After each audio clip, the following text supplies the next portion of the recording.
ابتدا ہے رب ذوالجلال کی ببرکت نام سے جو نہایت مہربان اور نہایت رحم والا ہے۔ دیکھتے آنکھوں اور سنتے کانوں کو علم کی دنیا 33 کی طرف سے السلام علیکم۔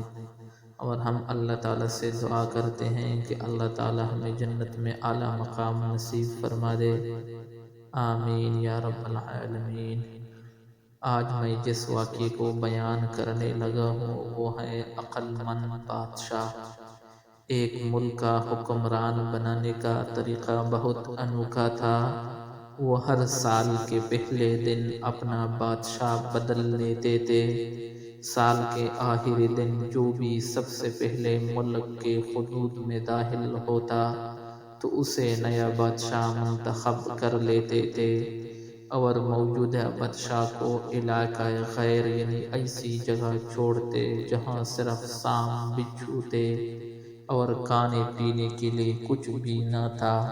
اگر وہ سام بچھو سے کسی نہ کسی طرح بچ جاتا تو بھوک پیاس سے مر جاتا۔ کتنے ہی بادشاہ ایسے ہی ایک سال کی بادشاہی کے بعد اس علاقہ غیر میں جا کر مر جاتے۔ ایک دفعہ شہر میں داخل ہونے والا نوجوان کسی دور دراز کے علاقے کا لگ رہا تھا۔ سب لوگوں نے آگے بڑھ کر اسے مبارکباد دی اور اسے بتایا کہ آپ کو اس ملک کا بادشاہ چن لیا گیا ہے۔ وہ اسے بڑے اعزاز کے ساتھ محل میں لے گئے۔ وہ آدمی حیران بھی ہوا اور خوش بھی تھا۔ تخت پر بیٹھتے ہی اس نے پوچھا کہ مجھ سے پہلا بادشاہ کہاں گیا؟ تو درباریوں نے اس ملک کا قانون بتایا کہ ہر بادشاہ کو سال بعد جنگل میں چھوڑ دیا جاتا ہے اور نیا بادشاہ چن لیا جاتا ہے۔ یہ سنتے ہی وہ ایک دفعہ تو پریشان ہوا، لیکن پھر اس نے اپنی عقل کو استعمال کرتے ہوئے کہا کہ مجھے اس جگہ لے کر جاؤ جہاں تم بادشاہ کو چھوڑ کر آتے ہو۔ درباریوں نے سپاہیوں کو ساتھ لیا اور بادشاہ سلامت کو وہ دکھانے جنگل میں لے گیا۔ بادشاہ نے اچھی طرح اس جگہ کا جائزہ لیا اور واپس آ گیا۔ اگلے دن اس نے سب سے پہلا حکم یہ دیا کہ محل سے علاقہ غیر تک ایک سبز و شاداب راستہ بنایا جائے اور اس جگہ کے بیچوں بیچ ایک ایسی رہائش گاہ تعمیر کی جائے جس میں ہر قسم کی سہولت ہو، اور اس کے ارد گرد خوبصورت باغات لگائے جائے۔ بادشاہ کے حکم پر عمل ہوا اور تعمیر شروع ہو گئی۔ کچھ ہی عرصے میں سڑک اور محل وغیرہ بن کر تیار ہو گئے۔ ایک سال کے پورے ہوتے ہی بادشاہ نے درباریوں سے کہا کہ اپنی رسم پوری کرو اور مجھے وہاں چھوڑ آؤ جہاں مجھ سے پہلے بادشاہوں کو چھوڑ کے آتے تھے۔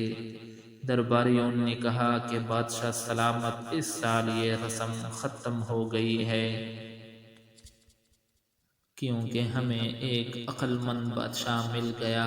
وہاں تو ہم ان بے وقوف بادشاہوں کو چھوڑ کر آتے تھے جو ایک سال کی بادشاہی کی مزے میں ساری زندگی کو بھول جاتے اور اپنے لیے کوئی انتظام نہ کرتے، لیکن آپ نے عقل مندی کا مظاہرہ کیا کہ آنے والے وقت کا خیال رکھا اور عمدہ بندوبست فرمایا۔ ہمیں ایسے ہی عقل مند بادشاہ کی ضرورت تھی۔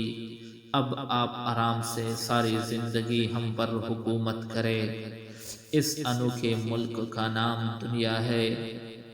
وہ نیا بادشاہ میں اور آپ ہیں، اور علاقہ غیر ہماری قبر ہے۔ اب آپ خود فیصلہ کر لیجئے کہ کچھ دن بعد ہمیں بھی یہ دنیا والے ایک ایسی جگہ چھوڑ آئیں گے، تو کیا ہم نے عقل مندی کا مظاہرہ کرتے ہوئے وہاں اپنا محل اور باغات تیار کر لیے ہیں، یا بے وقوف بن کر اسی چند روز زندگی کی مزے میں لگے ہوئے ہیں اور دنیاوی زندگی کی ایک مخصوص مدت شاہی انداز سے گزار کر ضائع کر رہے ہیں؟ ذرا سوچئے کہ آج ہمارے پاس ابھی بھی کرنے کے لیے بہت کچھ ہے، لیکن ایک ایسا وقت آئے گا کہ پھر پچھتانے کی بھی مہلت نہیں ملے گی۔